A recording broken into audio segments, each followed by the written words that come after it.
होता है वो रेड आने लग जाता है, मतलब यूरिन में ब्लड सेल्स भी आने लग जाते हैं जब सीवियर यूटीआई होता है। तो वो भी एक उसमें सिम्टम होता है यूरिन इन्फेक्शन में। क्यों होता है ये यूटीआई? मोस्ट कॉमन रीज़न ही उसका ये होता है, जब फीमेल्स जो होती हैं वो, क्योंकि आसपास अगर वॉशरूम अवेलेबल नहीं है तो they try to drink less water, वो कम पानी पीने की कोशिश करेंगी। जब वो ऐसा करती हैं तो देखा गया है कि उसके बाद उन्होंने बाहर का वॉशरूम जो भी पास में मिला, क्योंकि उन्होंने यूरिन रोकने की कोशिश की, तो वो चाहे अच्छा है या गंदा वॉशरूम है उन्होंने यूज़ कर लिया और तब उन्हें अक्सर ये इन्फेक्शन हो जाता है। मोस्टली ये ट्रैवल करते हुए बाहर, मोस्ट कॉमनली यस। या फिर जो वर्किंग वुमेन है they are suffering a lot, क्योंकि स्पेशली उन जगहों पे मुझे लगता है कि और भी ज़्यादा कॉमन है जहाँ मेल और फीमेल दोनों ही उस वॉशरूम को यूज़ करें, बिकॉज मेल्स की देखा गया कि हाइजीन प्रैक्टिसेस उतनी अच्छी नहीं है जितनी फीमेल्स की होती है। सेक्स की वजह से भी यूटीआई हो सकता है। यस, बहुत ही कॉमनली एक चीज़ पाई जाती है जिसे हम बोलते हैं हनीमून सिस्टाइटिस। उसके अलावा बहुत ही इम्पॉर्टेंट चीज़ ये है कि जैसे आपको ये ध्यान में रखना है कि जब आप पानी की मात्रा वो करें तो आप यूरिन को ना रोकने की कोशिश मत कीजिए।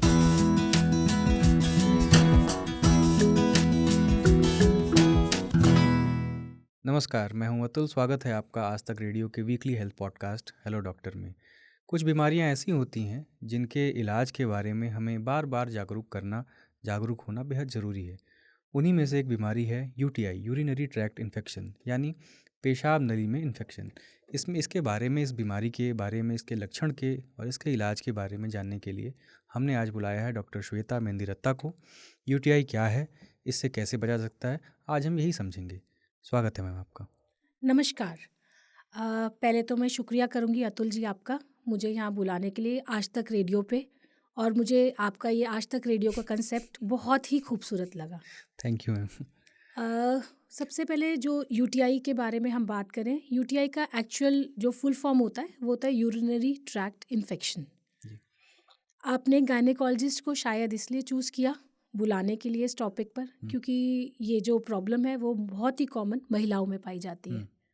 आखिर ये महिलाओं में क्यों इतनी ज़्यादा कॉमनली पाई जाती है, ये एक सवाल है।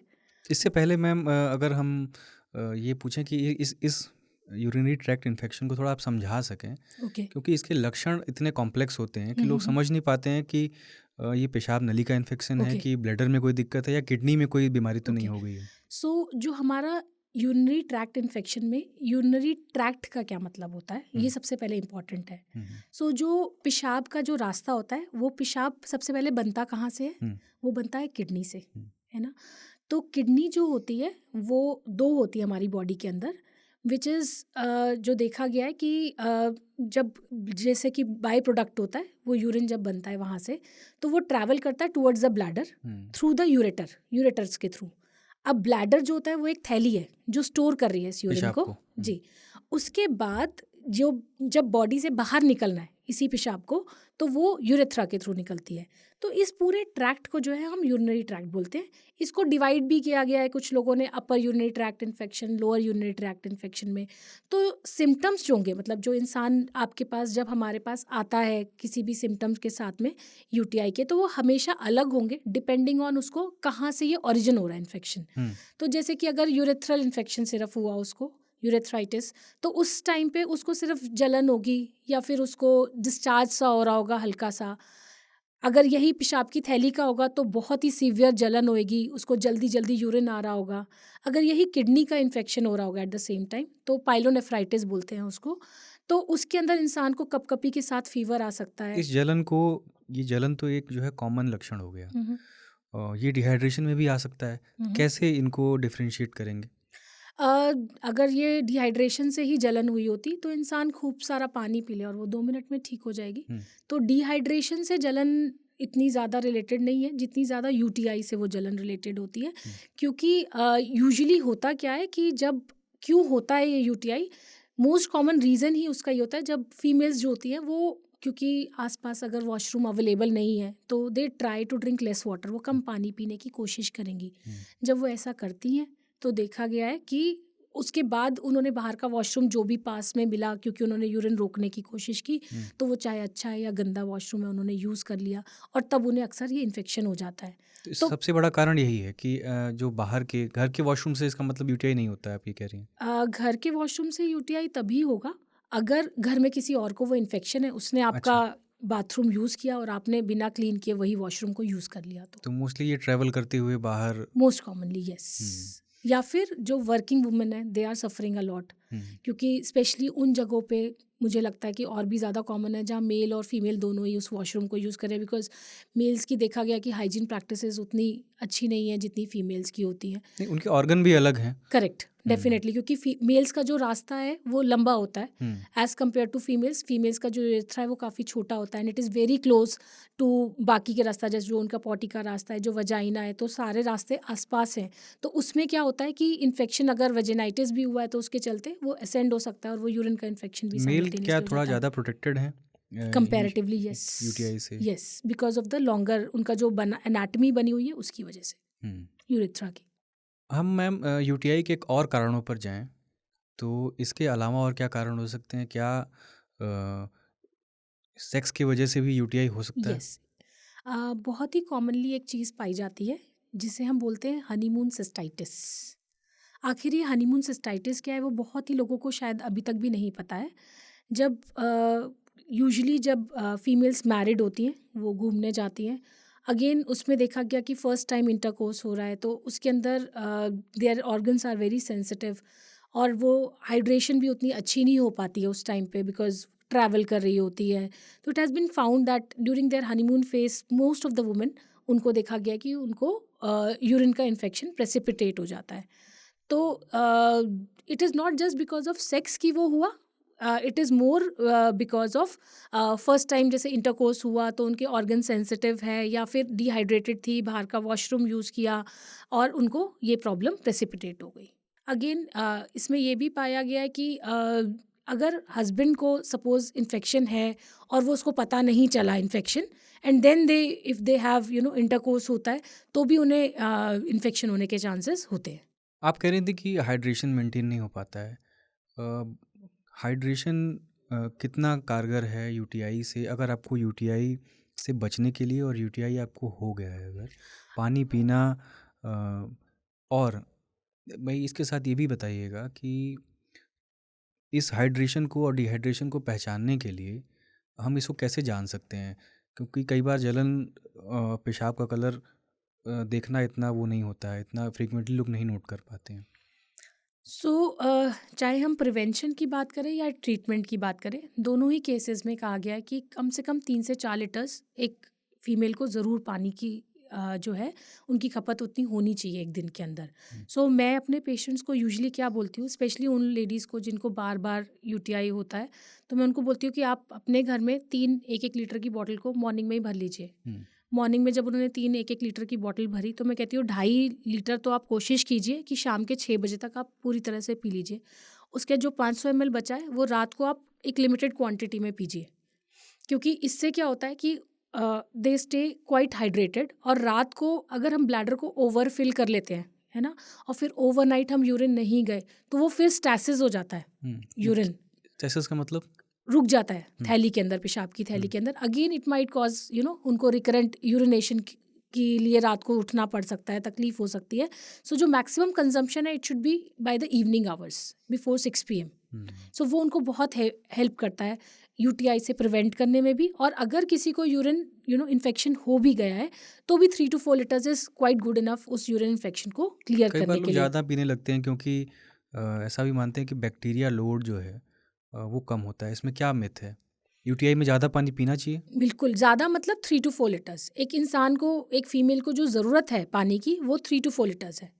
ऐसा नहीं कि वो 6 लीटर पीने लग जाएगा, वो पी ही नहीं पाएगा, और पिएगा तो उससे उसको नुकसान ही होगा। मतलब बहुत ज़्यादा एक्सेसिव वाटर इंटेक कोई कर ही नहीं पाता है। 3 to 4 लीटर्स भी अगर कोई कर ले तो वो मोर देन इनफ है। हम ट्रीटमेंट में और बात करेंगे इसके, जो इससे जुड़े बहुत सारे भ्रम हैं। और डायग्नोसिस क्या है इसका? सबसे ज़्यादा इंपॉर्टेंट डायग्नोसिस जो होता है, एक एक्सपीरियंस डॉक्टर जो होगा वो शायद क्लिनिकली उनकी बातें सुन के ही कर लेगा। जैसे कि मैंने आपको बोला, जब एक पेशेंट मेरे पास आएगा तो वो बोलेगा मुझे यूरिन में जलन हो रही है, मुझे जल्दी जल्दी यूरिन आ रहा है, मुझे पेट के निचले हिस्से में बहुत ही तेज़ दर्द हो रहा है। वो बोलेगा कि जब मैं यूरिन करने जा रहा हूँ तो करने के बाद मुझे बहुत तेज़ जलन हो रही है या पेन, दर्द हो रहा है बहुत ही तेज़। उसके बाद अगर वो स्टोन्स, किडनी स्टोन्स के चलते अगर उसे यूटीआई होगा तो वो बोलेगा मुझे फ्लैंक्स में, अपने उसको फ्लैंक में पेन होता है उसको, बहुत तेज़ पेट के हिस्से में, कोनों में, जिस तरफ से वो यूरिन आ रहा है। तो उसके अलावा अगर वो पाइलोनेफ्राइटिस से, जैसे कि मैंने कहा, कि जुड़ा हुआ होगा, तो वो बुखार हो सकता है, उसको कंपन के साथ में बुखार भी हो सकता है, ऐसा भी पाया गया है। तो कभी कभी ये भी पाया गया है कि यूरिन, जैसे आपने कलर की भी बात की थी, तो यूरिन जो होता है वो रेड आने लग जाता है, मतलब यूरिन में ब्लड सेल्स भी आने लग जाते हैं जब सीवियर यूटीआई होता है। तो वो भी एक उसमें सिम्टम होता है यूरिन इन्फेक्शन में। सो मोस्ट कॉमनली इसी से ही पता चल जाता है। बट क्या हमें ये सुनते ही पेशेंट को दवाई दे देनी चाहिए? और मतलब अगर मैं बोल रही हूँ ये है, तो पेशेंट कल से दवाई अपने आप ही मेडिकल सेंटर पे जाके क्या उसे दवाई लेने नहीं चाहिए? तो उसका आंसर बिल्कुल ही ना है, क्योंकि उसके फर्दर एक इंसान को यूरिन रूटीन और यूरिन कल्चर कराना चाहिए। यूरिन रूटीन का मतलब होता है कि बेसिकली पता चल जाता है उसमें पस सेल्स कितने हैं, आरबीसीज कितने हैं, बैक्टीरिया ग्रो हो रहा है कि नहीं हो रहा, फंगल इन्फेक्शन तो नहीं है। ये सब चीज़ें एक बेसिक यूरिन टेस्ट के अंदर पता चल जाते हैं। उसके साथ ही साथ उसको उसकी कल्चर और सेंसिटिविटी, हाँ, मतलब पता चले कौन सा बैक्टीरिया है, यस, कौन सी एंटीबायोटिक देनी है उसको। सेंसिटिव किस एंटीबायोटिक को है वो जानना बहुत ज़रूरी है। क्योंकि एम्पेरिकली अगर आप दवाई शुरू कर देते हैं और आप उसके रेजिस्टेंट है, तो आप ठीक ही नहीं होंगे। तो अगर ठीक होना है तो यूरिन का कल्चर सेंसिटिविटी जानना बहुत ज़रूरी है। लेकिन गलती क्या हो जाती है इसमें लोगों से, जो बहुत ही ज़्यादा हमें जानने की ज़रूरत है। लोग क्या करते हैं कि पिछली बार मुझे यूटीआई हुआ, डॉक्टर ने ये दवा लिखी थी, ये पर्चा मेरे पास पड़ा है, मेडिसिन, वो फार्मेसी पे जाता है और वो वही दवाई लेकर आ जाता है। दवाई शुरू करने के बाद वो यूरिन कल्चर सेंसिटिविटी अगले दिन सुबह में जाके या 2 दिन बाद जा कर के देता है, और वो स्टेराइल आ जाता है और उसे कभी पता ही नहीं चलता उसको यूटीआई हुआ भी था या नहीं हुआ था। सो इसलिए कभी भी एम्पेरिकली उस दवा को शुरू करने से पहले कल्चर सेंसिटिविटी ज़रूर करा लेनी चाहिए। दवा शुरू करने के बाद अगर कल्चर सेंसिटिविटी कराया जाएगा तो वो फॉल्स रिजल्ट्स आ सकते हैं। Another thing is very very important इसमें, अगर कोई महिला है उसको जल्दी जल्दी यूरिन इन्फेक्शन हो रहा है, बहुत ही फ्रीक्वेंटली हो रहा है, तो उसको ये ध्यान में रखना है कि उसको एक अल्ट्रासाउंड पूरे पेट का ज़रूर करा लेना चाहिए। ब्लैडर की जांच भी हो जानी चाहिए। जी, उससे स्टोन्स तो नहीं है ये पता चल जाता है, सिस्टाइटिस है वो पता चल जाता है। उसके अलावा एक और चीज़ बहुत इंपॉर्टेंट है, जिनको बार बार यूरिन इन्फेक्शन होता है उसको गायनेकोलॉजिस्ट के पास एग्जामिनेशन कराने ज़रूर जाना चाहिए। बिकॉज जिनकी नॉर्मल डिलीवरीज होती है लेडीज़ की, उनके अंदर ये प्रॉब्लम अक्सर पाई गई है। यूटीआई की। जी, क्योंकि प्रोलैप्स हो जाता है कभी कभी। प्रोलैप्स मतलब होता है कि जो ऑर्गन्स होते हैं, यूरिन का ऑर्गन है, ब्लैडर है, उसके अलावा जो आपके बच्चेदानी का रास्ता है वो ढीला हो जाता है कभी कभी डिलीवरी के बाद। तो जब वो ढीला होता है तो वो नीचे की तरफ प्रोट्रूड करने लग जाता है और ये ब्लैडर का भरने लग जाता है और पूरी तरह से वो इवैक्यूएट नहीं होता है। तो इसमें एक गायनेकोलॉजिकल एग्जामिनेशन का बहुत ही बड़ा रोल है उसको पूरी तरह से जानने के लिए, क्योंकि जब तक आप उसका सही कारण नहीं जानेंगे कि ये यूटीआई क्यों हो रहा है, तो आप शायद ट्रीट एक बारी हो भी जाएंगे तो आपको बार बार यूरिन इन्फेक्शन हो सकता है। आपने बताया कि जैसे किडनी में पेशाब बनता है, फिर वो ब्लैडर में पहुंचता है, उसके बाद वो बाहर आता है। क्या अगर उस ट्रैक्ट में इन्फेक्शन है तो वापस किडनी इन्फेक्शन तक भी ये बात पहुंच सकती है? किडनी भी इन्फेक्टेड हो सकती है आपकी अगर हमने यूटीआई से? पूरी तरह से ठीक नहीं किया तो ऊपर तक भी वो इन्फेक्शन जा सकता है रिफ्लक्स होके, क्योंकि बैक्टीरिया ग्रो हो रहे हैं वो पूरे उसमें ट्रैक्ट में ग्रो हो सकते हाइजीन के बारे में और क्या सलाह देना चाहेंगे आप? हैं। हाइजीन के बारे में, एक तो use of toilets is very very कि इंपॉर्टेंट, जो मुझे मैं ये लग कहना रहा था चाहती हूँ। कि बेसिक कॉज इसका हाइजीन ही है। बिल्कुल, आप ठीक कह रहे हैं। तो मेरा ये मानना है कि सबसे पहले तो हाइजीन के अंदर अगर हम बात करें, तो जब वॉशरूम्स यूज़ किए जाते हैं तो फीमेल्स को क्या लगता है कि हम अपने प्राइवेट पार्ट्स को बार बार धो लें तो शायद हमें इससे इन्फेक्शन नहीं होगा। बट ऐसा पाया गया है कि बार बार धोने से, अगर उसको ड्राई नहीं किया जाता है, तो पेशेंट्स को उसके चलते कभी कभी फंगल इन्फेक्शन होने लग जाता है because of the moist area. तो ये ध्यान में रखना बहुत ज़रूरी है कि every time you are going to the washroom, इसका ये ज़रूरी नहीं है कि आपको हर बार उसको वॉश करना हो।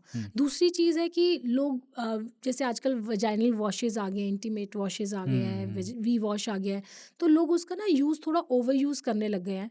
तो उनको ओवर ये यूज़ से पहले हम ये कहें कि इसका यूज़ करना कितना सेफ है? ओवर यूज़ तो खैर किसी अ, चीज़ का भी उसका यूज़ एक गायनेकोलॉजिस्ट से डिस्कस करके करना बहुत ज़रूरी है। जब हमारी हाइजीन कॉम्प्रोमाइज़्ड होती है, जैसे कि जब हमारे पीरियड्स के दिन चल रहे होते हैं, या फिर हमने बाहर का वॉशरूम यूज़ किया है और हमें बहुत ही अनकंफर्टेबल लग रहा है, उस टाइम पे इनका यूज़ करना बनता है। लेकिन रेगुलर यूज़ पे इनको यूज़ करने से हम अक्सर देखा गया है कि हमारी पीएच जो होती है, वजाइनल वो पीएच, डिस्टर्ब हो वो जाती है। डिस्टर्ब हो जाती है। तो इसका यूज़ बहुत ही सेफ तरीके से करना बेसिकली चाहिए। क्या करते हैं मैम एंड वो? We should not use all kinds of washes that are available over the counter. Only medicated washes should be used which have been approved. तो एंटीबैक्टीरियल होते हैं क्या वो वॉशेस? वो पीएच को ही सिर्फ मेंटेन करते अच्छा। हैं, जो हमारी वजाइनल पीएच होती है। So it has been found that अगर हम हाइजीन अपने normal water is the best जो हमारी पीएच को मेंटेन करता है रादर देन एनी वॉशेस। उसके अलावा अगर हम हाइजीन की बात करें तो जब हम जब वेस्टर्न टॉयलेट्स कमोड्स की बात करें तो अक्सर देखा गया है जब ट्रैवल कर रहे होते हैं तो वो इतने क्लीन नहीं होते हैं। तो मैं पेशेंट्स को ये कहती हूँ कि एक तो आप पी सेफ आता है उसको स्प्रे कीजिए, that is very very important. P safe को कमोड पे के एरिया पे? यस, उस पर यूज़ करने से स्प्रे करके उसको क्लीन करके ही यूज़ करना चाहिए। अगेन देयर आर वेरी आजकल इनफैक्ट पी बडी करके भी फनल्स भी आने लगे हैं जो कि एकदम they can stand like a male and they can pass the urine, that is also possible. So जो प्रोडक्ट्स है these all are available over the counter these days. So patients उनको जब यूज़ करते हैं तो उनको इन्फेक्शन होने के चांसेस थोड़े से कम हो गए हैं। स्पेशली स्कूल गोइंग गर्ल्स के अंदर भी ये बहुत इंपॉर्टेंट है ये चीज़ों के बारे में उनको बताने के लिए, ताकि उनको अगर बचपन में ही वो इन्फेक्शन से अपने आप को बचा लेती है तो उससे ये फ़ायदा होता है कि आगे जाकर के भी उनको हाइजीन प्रैक्टिसेस जो होते हैं उनके अंदर इम्बाइब हो जाते हैं हमेशा के लिए, उनके अंदर अंदर ही आ जाते हैं, इनहेरिट कर लेते हैं वो इन प्रैक्टिसेस को, तो उनके अंदर यूटीआई होने के चांसेस काफ़ी कम हो जाते हैं। उसके अलावा हाइजीन प्रैक्टिसेस की अगर हम बात करें तो लोग क्या करते हैं कि इंडियन टॉयलेट पेपर का भी ओवर यूज़ करते हैं when they go to the washroom. So Indian toilet papers जो होते टॉयलेट हैं, पेपर जो है यस, सो क्लीन उसके करने पहले के अगर लिए। आप ये भी बता दें साथ में कि जो कमोड है वो वजाइनल हाइजीन के लिए कितना सेफ है? मुझे लगता है कि वो कमोड की अगर बात की जाए तो वो वजाइनल हाइजीन के लिए तब तक सेफ है अगर वो क्लीन है तो। अगर वो अनक्लीन है तो डेफिनेटली वो और vaginal as health. Compare to Indian जो वो टॉयलेट सीट्स हैं उनके Indian seats are have always been better in this way for females. Yes, for females, क्योंकि क्योंकि हम यहाँ सिर्फ यूटीआई की बात करें पर अगर मैं वजाइनल इन्फेक्शंस की बात करूँ तो वो भी इंक्रीज हो जाते हैं बिकॉज ऑफ द कमोड का use. And human papilloma virus होता है एक, वो भी because of the commode use वो एक फीमेल के अंदर बहुत आजकल जी उसके बारे में काफ़ी बात होती है। तो अगर वो बात करेंगे वो अपने आप में एक बहुत लंबी चर्चा है तो उसके बीच में मैं नहीं जाना प्रेफर करूँगी। बट येस, वो भी एक ऐसा मुद्दा है जो कि मतलब पेशेंट्स को पता होना बहुत ज़रूरी है। उसके अलावा जैसे कि मैं बोल रही थी टॉयलेट पेपर के बारे में, तो मैं ये कहना चाहती हूँ कि टॉयलेट पेपर का ओवर यूज़ जो होता है वो थिनिंग कर देता है या वो भी इन्फेक्शन का एक सोर्स रहता है। तो हर बार टॉयलेट पेपर ना यूज़ करके मैं अपने पेशेंट से कहती हूँ कि जो आप पर्स रख रहे हैं उस पर्स में एक आप क्लीन टावल जो होता है ना, कॉटन टाल रखिए। तो टाल यूज़ करने से एक बहुत ही ज़्यादा फ़ायदा ये होता है कि वो आपका पर्सनल टाल है, नोबडी हैज़ टच्ड इट, और वो जो ड्राइनेस देता है, and we should not wipe नहीं करना चाहिए, हमें डैब करना चाहिए with the towel to prevent any kind of infections. Dab means dabbing it and wipe means उसको रफ हमने किया, तो रब नहीं करना चाहिए। अगर कुछ लोग वाइप करना भी प्रेफर करते हैं तो उसका भी एक तरीका होता है, उसको कभी भी पीछे से आगे नहीं एक फीमेल को रब करना चाहिए, उसको हमेशा आगे से पीछे ही रब करना चाहिए, वो बहुत फ़ायदेमंद होता है। ये आपने बहुत अच्छी बात बताई। मैम, आप डेली टू ओपीडी करती हैं या डिलीवरी के उसमें भी प्रोसेस में भी सबसे ज़्यादा आप प्रेग्नेंट वुमेन से डील करती हैं। प्रेग्नेंट वुमेन्स के लिए ये यूटीआई कितना खतरनाक और कितना वल्नरेबल है उनके लिए, कितना ज़्यादा वो इससे जूझती हैं? आपको क्या एक्सपीरियंस मिलता है ओपीडी करते हुए और पेशेंट्स देखते हुए?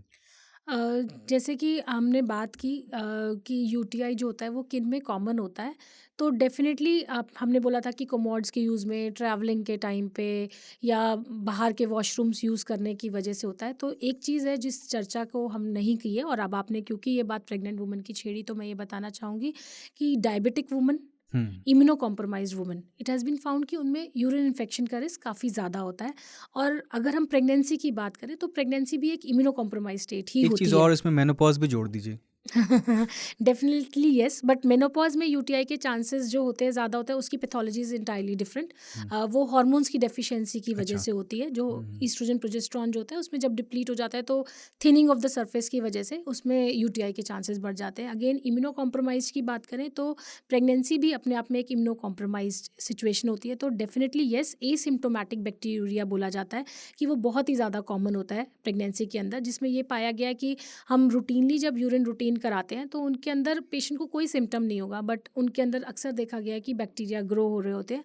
और हमें प्रेगनेंसी एक ऐसी स्थिति है जिसके अंदर मतलब पेशेंट को कोई सिम्टम नहीं है, लेकिन अगर एसिम्प्टोमेटिक बैक्टीरिया है तो हमें उसे ट्रीट करना ही है। ये बहुत ज़रूरी होता है, नहीं तो ये आगे जा कर के और ख़तरनाक हो सकता है अगर इसे ट्रीट ना किया जाए तो। आजकल मैं पढ़ रहा था कि प्रीबायोटिक्स और प्रोबायोटिक्स का यूज़ भी वेरी वेरी इंपॉर्टेंट। उसके लिए बहुत कारगर है। जी। सो हम क्या कहते हैं, मतलब आई एम अ पर्सन जो बहुत ज़्यादा दवाइयों के ऊपर I don't stress upon medicine a lot. So what I tell all my patients, जो दही होती है वो अपनी हर एक मील के साथ खाइए। सो दही अपने आप में एक बहुत ही अच्छा कर्ड जो होता है, प्रोबायोटिक होता है जिसमें लैक्टोबैसिलाई है। सो वो आपको वजाइनल इन्फेक्शन से डेफिनेटली बहुत अच्छे से प्रोटेक्ट करता है, किसी भी टाइप के वजाइनल इन्फेक्शन से। जो यूरिन इन्फेक्शन की अगर हम बात करें तो जिनको रिकरेंट होता है उनको मैं बोलती हूँ कि आप क्रैनबेरी एक्सट्रैक्ट्स आते हैं मार्केट में, आप क्रैनबेरी एक्सट्रैक्ट्स को रेगुलरली खाइए और 3 से 4 लीटर पानी पीजिए, वो आपको बहुत ही हेल्प करेगा। अगर ओरल प्रोबायोटिक्स जो मार्केट में अवेलेबल हैं फार्मासिस्ट के पास में, उनकी बात करेंगे तो उनके अंदर हम ये ज़रूर कहते हैं उनको कि वजाइनल इन्फेक्शंस के अंदर they are definitely protective. UTI के अंदर उनका रोल लिमिटेड है as compared to vaginal infections. उसके अलावा मार्केट में जैसे याकुल्ट और ये सब प्रोडक्ट्स हैं, they are also good, but then diabetic patient should take them with care. क्योंकि उसमें प्रिजर्वेटिव भी होते हैं। करेक्ट, इसलिए मैंने बोला, जब आपने बोला तो मैंने उनको बहुत पीछे रख के बात की उनके बारे में। अच्छा, कुछ होम रेमेडीज़ अगर आप बताना चाहें, जैसे मैं पढ़ रहा था कि क्रैनबेरी जूस और जी। कई सारे ड्रिंक्स अवेलेबल हैं कि यूटीआई में आपको बहुत कम से कम सिम्टोमेटिक रिलीफ तो देंगे ही। सो ओवर द काउंटर जो फार्मासिस्ट के पास अवेलेबल होती है, जैसे आप कहीं ट्रैवल कर रहे हो और अचानक से आपको यूरिन इन्फेक्शन जैसा सिम्टम लग रहा है, तो प्लीज़ जल्दी से आसपास में अगर कोई फार्मेसी है तो वहाँ पे अलग अलग सिरप्स होते हैं जो एल्कलाइजर्स होते हैं, जो पीएच को फटाफट से इम्प्रूव कर देते हैं। तो उनके अंदर आपको एल्कासॉल मिलता है, सिट्राल्का के नाम से मिलता है। ये सब सिरप्स को आपको 2 चम्मच सुबह शाम आधे ग्लास पानी के साथ फॉर द नेक्स्ट 7 डेज़ ले लेना चाहिए। उसके अलावा क्रैनबेरी जूसेस होते हैं, क्रैनबेरी एक्सट्रैक्ट्स होते हैं। पानी जैसे कि मैंने बोला एक एडिक्वेट मात्रा में आप फटाफट से यूज़ करना शुरू कर दीजिए। उसके अलावा बहुत ही इम्पॉर्टेंट चीज़ ये है कि जैसे आपको ये ध्यान में रखना है कि जब आप पानी की मात्रा वो कर रहे हैं तो आप यूरिन को ना रोकने की कोशिश मत कीजिए। आप रेगुलरली यूरिन भी जाइए, 2-2 घंटे पे आपको यूरिन लगे या ना लगे, आपको डिफ़िकल्टी हो रही है या नहीं हो रही है, आप यूरिन भी करने की बैक्टीरिया कोशिश मल्टीप्लाई होने कीजिए। के चांसेस रहते जी, हैं क्या? आप यूरिन को रेगुलर उसमें करिए, उसको होल्ड मत कीजिए बहुत ज़्यादा देर तक। अगेन लोग क्या कहते हैं, जब मैं उनको बेच के अपनी प्रिस्क्रिप्शन पे लिखती हूँ क्या समस्या होती है ma'am drink hold hold lot of करने में? फ्लूइड्स, मतलब जब मैं उनको बोलती हूँ तो वो क्या करते हैं, घर जाके नींबू का पानी पीना शुरू कर देते हैं। सो वो मेरे सिट्राल्का का सारा इफेक्ट जो होता है उसमें वो ज़ीरो हो जाता है जब वो लाइम जूस देते हैं, क्योंकि वो जो होता है वो एसिडिक होता है, एनवायरनमेंट क्रिएट कर देता है, और अल्कलाइजर्स को यूज़ करना इज़ अ बेटर वो। यूरिन होल्ड करने के लिए जैसे कि आपने मुझे बताया कि क्या समस्या होता है, तो यूरिन होल्ड, अगर आप ब्लैडर एक थैली है ना, उसके अंदर बैक्टीरिया है, आप होल्ड कर रहे हो तो आप उसको एक इन्वायरमेंट दे रहे हो वो और ग्रो कर सकें वो बैक्टीरिया। सो बेसिकली यूरिन को रेगुलर टाइम के अंदर इंसान को वो पास कर मतलब लेना कलेक्ट चाहिए। रहते हैं वहीं पर। हाँ, अनदर थिंग इज़, जैसे कि आपने बीच में एक बहुत ही अच्छी चीज़ बोली थी मुझे, मीनोपॉजल फेज़ के अंदर क्या तकलीफ़ होती है, तो मैंने आपको बोला था कि पैथोलॉजी इज़ इंटायरली डिफरेंट। तो होता क्या है कि जैसे जैसे एजिंग होती है और ईस्ट्रोजन डेफिशिएंसी हो जाती है तो ब्लैडर की मसल्स काफ़ी वीक हो जाती हैं। तो जब ये मसल्स वीक हो जाती है और आप यूरिन को होल्ड करने की कोशिश करते हो तो आपको यूरिन इन्फेक्शन और जल्दी जल्दी हो जाएगा, क्योंकि आपको अर्ज जो होगी वो और ज़्यादा होगी। तो वो अर्जेंसी हो रही है या आपको यूरिन इन्फेक्शन है, ये आपको कभी पता ही नहीं चलेगा। तो ये ध्यान में रखना ज़रूरी होता है दोनों कि के सिम्टम एक जैसे होंगे। यस। तो ये बहुत ज़्यादा हमें ध्यान में रखने की ज़रूरत होती है कि हमारे जो सिम्टम्स हैं वो यूरिन इन्फेक्शन के हैं भी या नहीं है। कितने दिन में डेवलप होता है मैम यूटीआई अमूमन? अगर उसको एक एक्वायर हुआ इन्फेक्शन तो 3 से 5 दिन में उसको और सिम्टम्स सिम्टम्स यूजुअली आ तीन जाते तीन हैं। से 5 दिन में सिम्टम आने लग आ जाते हैं? जाएंगे, हाँ, जल्दी आ जाएंगे। और मतलब ठंड वगैरह लग रही है, फीवर है, तो मतलब सीवियर हो गया है। सीवियर है, हाँ बिल्कुल। उसको इग्नोर बिल्कुल ना करके कभी कभी हमें इंजेक्टेबल एंटीबायोटिक्स भी देने पड़ते हैं ऐसे पेशेंट्स को। इसके अलावा और आपको डेली ओपीडी करते हुए क्या ऐसे पेशेंट मिलते हैं कि इसके बारे में कुछ जो भ्रम है, जो बहुत मिथ हैं, जो आम लोगों में कुछ आपने बताया भी कि लोग खुद से एंटीबायोटिक जिसके कारण से एंटीबायोटिक रेजिस्टेंस डेवलप हो रहा है। अगर कहीं सच में उनको बहुत कुछ सीवियर हुआ तो बहुत मिस हो जाएगा। बहुत ब्रॉड स्पेक्ट्रम के एंटीबायोटिक देने पड़े, ऐसा कुछ? वही इसी के चलते देखा गया कि जिनको रिकरेंट यूटीआईज होते हैं, जो घर में रहकर अपने आप से दवाई ले लेते हैं, तो कभी कभी देखा गया कि उनकी सारी दवाइयों में रेजिस्टेंस आने लग जाता है। तो वो एक बहुत ही दिक्कत वाली चीज़ हो जाती है जब लोग अपने आप से दवा ले लेते हैं। तो बाकी इसकी होम रेमेडीज़ में सबसे अच्छा इलाज आपने ही बताया कि पानी पीते रहें, हाइड्रेशन से पानी अच्छी, पिए और टाइमली यूरिन जाइए। और जो है सिम्टम आए उसको कभी इग्नोर मत करिए। जी, थैंक यू मैम। तो डॉक्टर श्वेता से आपने जाना यूरिनरी ट्रैक्ट इन्फेक्शन के बारे में, इसके सिम्टम्स, डायग्नोसिस और ट्रीटमेंट के बारे में, होम रेमेडीज़ के बारे में भी जाना, और हाइड्रेशन के बारे में भी जाना कि कैसे पानी पीना यूरिनरी ट्रैक्ट इन्फेक्शन में बहुत मददगार हो सकता है। उम्मीद है आपको ये पॉडकास्ट पसंद आया होगा। अपने विचार हमें कमेंट बॉक्स में ज़रूर लिखें। Thank you.